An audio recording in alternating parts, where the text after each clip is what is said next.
away we go. Todo lo que hicieron se les va a pagar. Se está subiendo el agua que va a ahogar. ¿Quién va a defenderlos de la gente ya? Ni un ejército nos va a parar.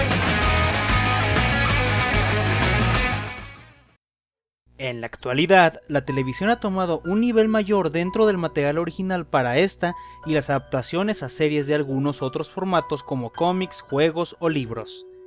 La demanda de estas series ha causado que las casas productoras suelten un mayor presupuesto para las elaboraciones de dichas producciones. Flash, Arrow, Once Upon a Time, entre otras, son un ejemplo claro de esto, pero el día de hoy centralizaremos en una que se ha vuelto un fenómeno a nivel mundial, así que adentrémonos en el mundo de Game of Thrones.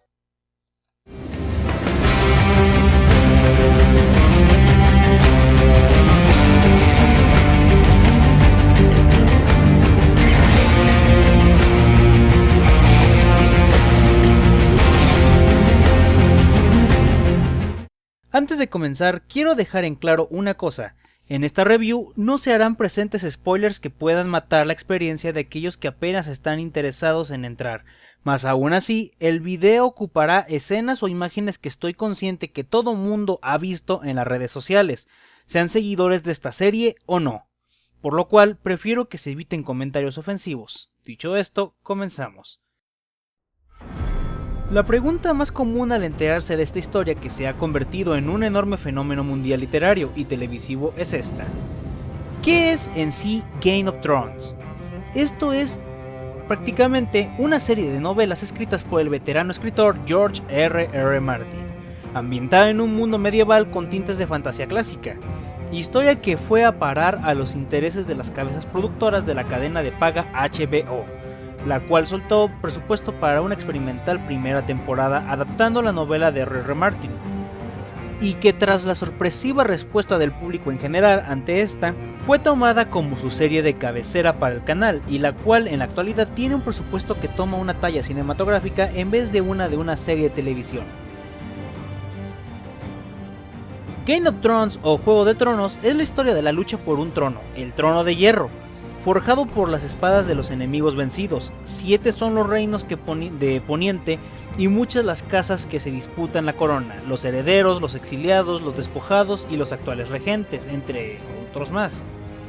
Esta pequeña sinopsis es la mejor manera de resumir la serie, ya que si me tomo un poco más de tiempo explicando el complicado mundo que trama el escritor R.R. Martin, podría tardarme unos 15 minutos en este aspecto como mínimo.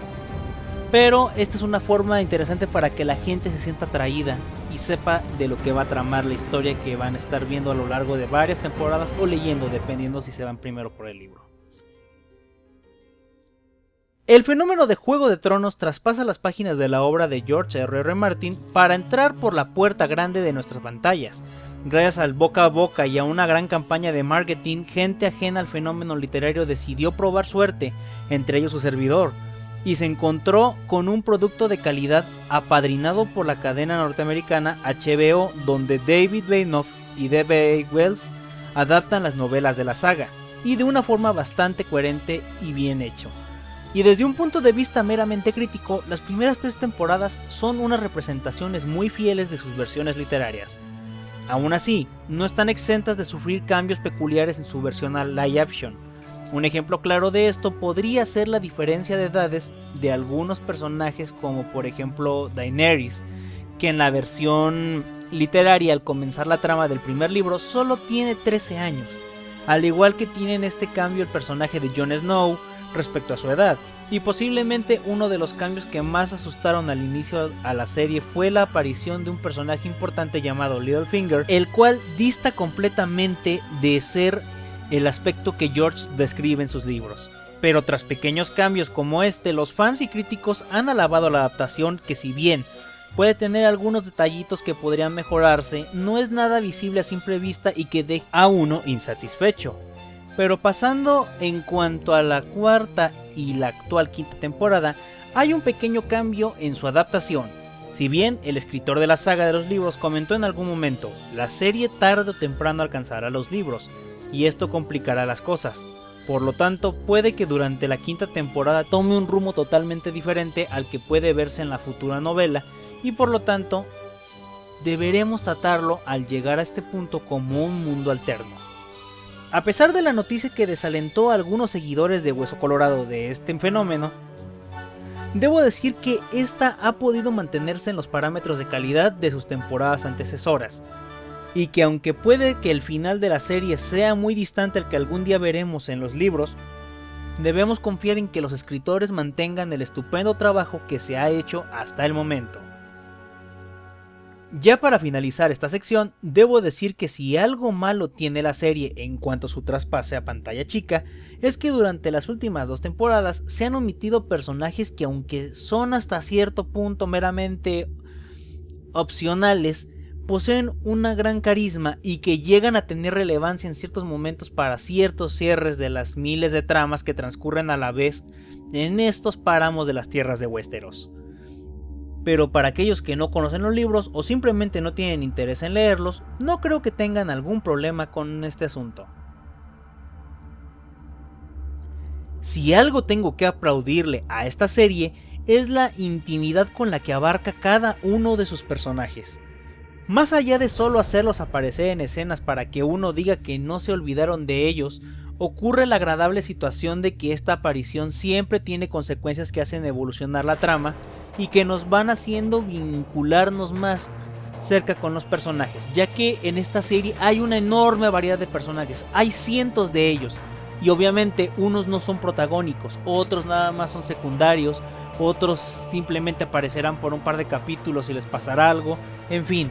Pero un ejemplo pueden ser personajes como Hodor, Jorah o un Unoko de la familia de los Lannister. Realmente hay muchísimos personajes que son recurrentes y se les da el tiempo en pantalla que, aunque no sean tan importantes como otros, hacen que tengan una esencia que uno los odiemos, nos caigan bien, nos encariñemos, en fin, hacen un gran trabajo con esto. Cada personaje tiene un carácter bien definido y por lo mismo único dentro del mundo que se nos plantea. La forma en que son tratados desde personajes secundarios hasta principales se encuentran bien escritos y por suerte muy humanos. Esto viene desde el trabajo del libro de George R.R. Martin. Esta no es una serie donde nos encontremos una serie repleta de personajes que nunca pueden fallar si llevan buenas intenciones al conflictarse con los malhechores. Aquí todos tienen buenas y malas decisiones. Algunas favorecerán sus cruzadas y otras lamentablemente los harán caer durante su viaje o incluso llegar a puntos críticos. En pocas palabras, a pesar de que un mundo medieval fantástico se nos presenta, sus habitantes se tornan realistas y muestran que aún el hombre más noble puede caer a causa de un plan mal empleado. Los actores logran un trabajo muy respetable y en algunos casos incluso memorables dentro del género. Basta con ver la actuación de Peter Dinklage como para tomar a su personaje Tyrone como un inmediato favorito dentro de este mundo. Y al igual, muchos otros actores terminarán haciendo que odiemos a su personaje, otros harán que los amemos, y así consecutivamente. Desde los personajes bien escritos hasta los actores haciendo un gran trabajo, esta serie tiene un 10 en todo esto. Si bien algo de lo que pecan miles y miles de series que emplean su existencia en mundos medievales o fantásticos es de que nunca hay un albedrío de elección para el espectador.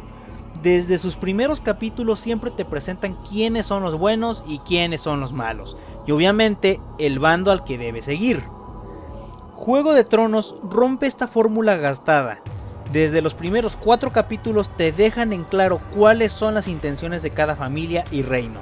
También sus modos de pensar y que dentro de la misma familia importantes hay sentimientos e ideas encontradas entre sus propios miembros. Técnicamente, la serie nos da la alternativa de que cada quien escoja su bando y se interese más en ciertos personajes de cierto bando o de alguno de los otros con los que no esté del todo de acuerdo.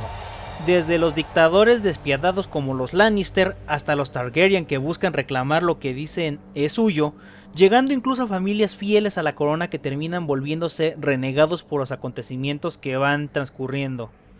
Todos tienen ideas interesantes y motivos entendibles para iniciar la revolución que se avecina y tener la lucha por el mentado trono de hierro. Simplemente no puedes buscar a una buena persona en este mundo, ya que se nos deja en claro que todo hombre lleva el mal en él, pero la diferencia radica en cómo usa esa maldad, para su bien personal, para el bien de otros o simplemente por el deseo de la venganza. Todos los hombres deben morir es un lema que ha quedado perfecto para presentar la idea de los hombres buenos y malos en esta serie. Y aquí es donde entra en vigor el clásico cuestionamiento de ¿entonces no hay un enemigo en concreto? La respuesta a esto es un rotundo no. Sí lo hay, pero todos los desconocen hasta cierto punto alejado de las primeras temporadas. Irá tomando fuerza hasta hacernos claro quién es la verdadera amenaza en esta historia. Pero obviamente eso no se los voy a decir, tienen que ver la serie si quieren saber más. Si bien uno de los temas más criticados dentro de la gente que no ha gustado de la serie o que simplemente siente que hay un exceso de esto en la misma es el tema de la violencia explícita y la sexualidad en pantalla. Pero para esto creo que será mejor dividir estas dos cosas en una sección para meternos a fondo una con una. Así que empecemos primero con la violencia. Si bien es cierto que la serie tiene un alto contenido violento y que no se encuentra una censura del todo en la serie, esta es bastante justificada por varios puntos que se tocan en la misma. La primera, a diferencia de series como Vikingos donde la sangre y las decapitaciones son orden del día por el simple hecho de ser un pueblo bárbaro y viscerales conquistadores. En Juego de Tronos, las muertes y batallas con explícitas escenas son de un tinte más ambiental que por simple morbo ante un estereotipo clásico como lo que es la Edad Media en otras series. Game of Thrones se desarrolla a base de un mundo que critica a los dictadores monárquicos y los ideales que van desde egoístas hasta libertadores de sus personajes. Es así como una enorme dictadura como lo es la familia Lannister mantiene a su pueblo a raya mediante el miedo, ejecutando a los que se consideran enemigos de la corona. Llegando al mismo tiempo con el personaje de Joffrey, que es el ejemplo de cómo un niño al que se le da poder sobre ciertas personas despierta sus lados más crueles y sádicos al sentirse superior a los demás por el apellido de su familia. En pocas palabras, nos muestran la arrogancia y el abuso del poder que si eran comunes durante las épocas medievales, muchas otras personas piensan que esto no era tan visceral como se nos presenta aquí. Lamentablemente la realidad es otra. Los pueblos bárbaros que siempre trataban de recuperar tierras robadas no atacarían de manera diplomática. Obviamente la sangre estaría presente. Y así me puedo ir explicando punto por punto que la sangre y las muertes están justificadas al presentarnos un juego de traiciones entre familias de alto rango por el deseo de ejercer el poder. En cierta forma nos presenta la cara más oscura del ser humano, una donde las acciones que hacemos buenas o malas se justifican si nos favorecen, aunque los otros lo ven como un acto de maldad. Y si nos ponemos a analizarlo un momento, realmente es la vida que vivimos actualmente con los partidos políticos. Segunda, la idea es adaptar lo mejor posible la esencia de las novelas a la pantalla y hacer justicia a las partes más intrigantes, impactantes y sorprendentes.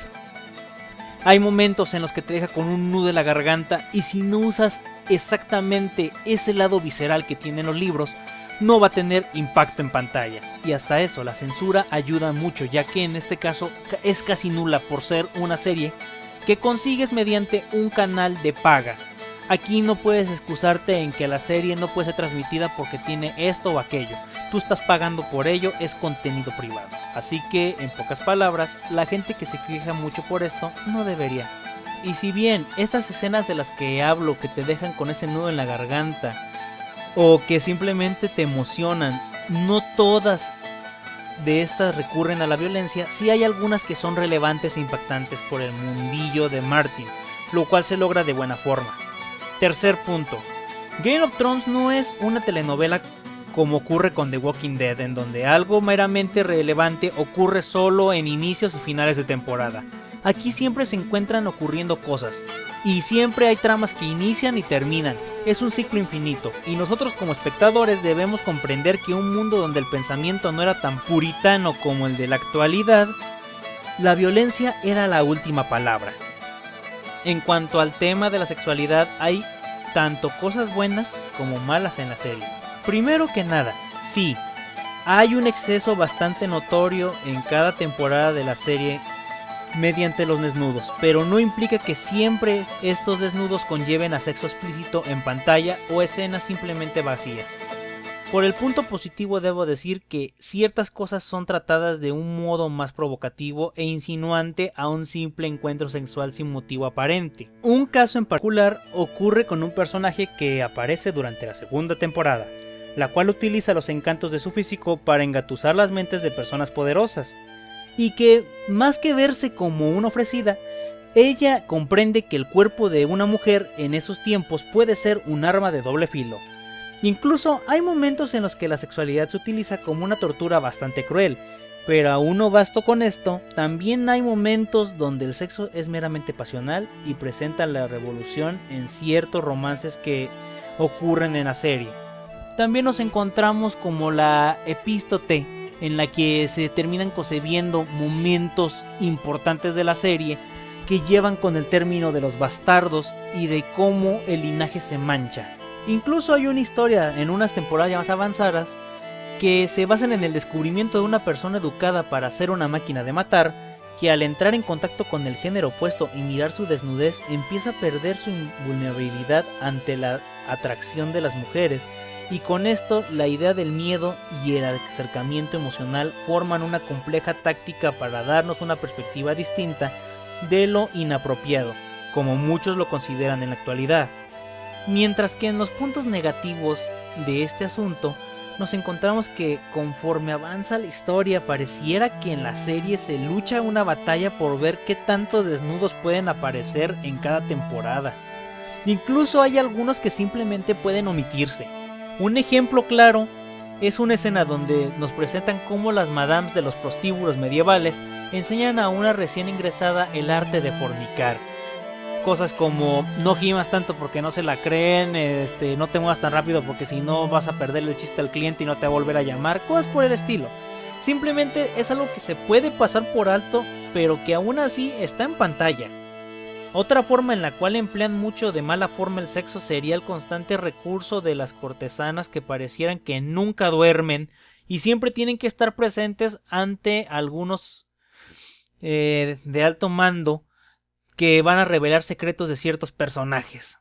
En conclusión, con este aspecto sí hay muchos desnudos en la serie de los cuales unos están muy justificados y llegan a funcionar incluso como metáforas, pero también se encuentran escenas simplemente olvidables y sin algún propósito que puedan ser omitidas de los capítulos sin más. Realmente son escenas que son contenido basura.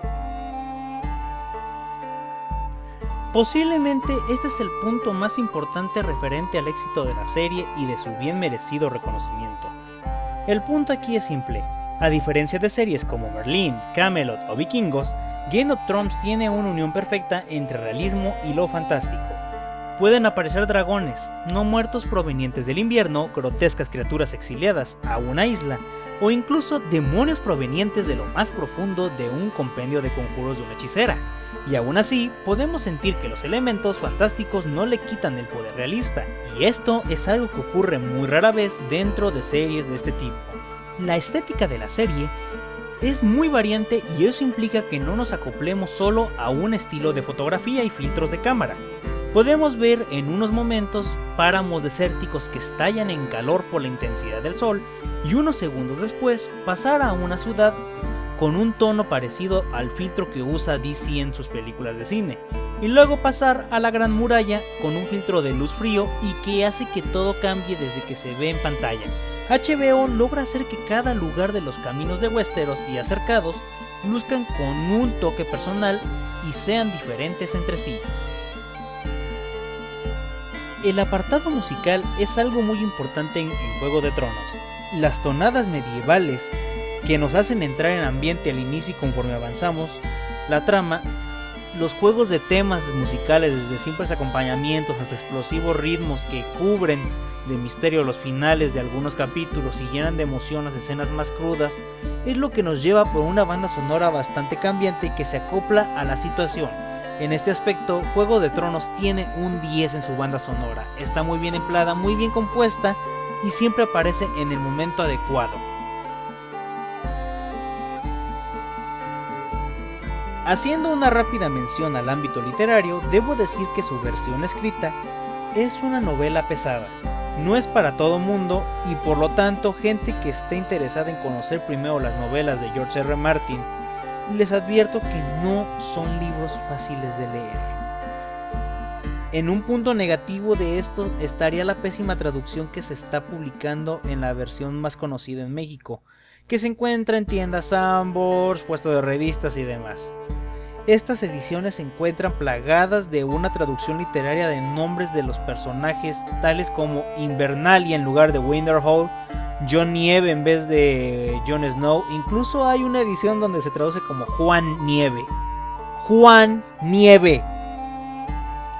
Lo que recomiendo es, si pueden buscar una de esas ediciones recientes donde las portadas solo se ven como libros viejos de colores café y verde, y que poseen algunos grabados como un lobo o un cuervo en el centro del mismo, estos se encuentran con una segunda traducción donde se conservan los nombres originales de todo el mundo de esta historia. Y sinceramente les va a servir muchísimo porque al traducir los nombres, muchos escenarios terminan perdiendo su encanto. Es decir, no sé a quién se le ocurrió que se escuchaba mejor Roca Dragón en español que en inglés. En el ámbito de curiosidades puedo decir más que nada que la serie ha tenido tanto éxito que actualmente hay 3 videojuegos de ella. Una que es una novela visual que sale en esporádicos episodios por la página de Xbox Live y PlayStation Network. Y otro que es un juego al estilo de Lord of the Rings, donde tú encarnas a la Guardia del Norte para defender al mundo de los caminantes blancos. Y también hay un pequeño juego que ha estado rondando últimamente, que es una especie de City Vile, pero de Game of Thrones. Cualquiera de estas opciones son bastante interesantes dependiendo de qué clase de juegos tengas tú, y más que nada tomándolos como algo entretenido. Otro dato curioso, hay por ahí información que dice que posiblemente el final de la historia de Juego de Tronos dentro de la serie de televisión sea llevada a una película en el cine para concluir la épica serie, lo cual para muchos se nos está haciendo bastante interesante, pero habrá que ver si es cierto o si solo queda en un simple mito. En conclusión, Juego de Tronos no es una serie perfecta, puede que sea excesiva en implementaciones de unas cosas y muy bien calibrada en otras, algunas tramas tardan un poco en despegar, y esto puede volver cansada la historia en algunas ocasiones para algunos espectadores, pero a final de cuentas la trama se lleva bastante bien, es complicada, es necesario ver los capítulos en forma para que no nos perdamos, ya que en algún capítulo puede ocurrir algo verdaderamente importante que lleve correlación con el resto de la temporada y si nos lo saltamos va a ser complicado. Juego de Tronos es una serie que no es para todo mundo, pero si decides darle una oportunidad basta con darle una temporada, si para eso no te ha atrapado, no es tu serie, pero es una serie ampliamente recomendable, es muy buena, nos presenta caras de la moneda que no hemos visto en mucho tiempo en series que se basan en la Edad Media con un mundo fantástico. Juego de Tronos es la serie que más predomina actualmente en este género en la televisión y sinceramente una de las mejores series y novelas que he visto rondar por estos lares últimamente. Yo soy Shady Knight y nos vemos la próxima Shady Review. Hasta la próxima.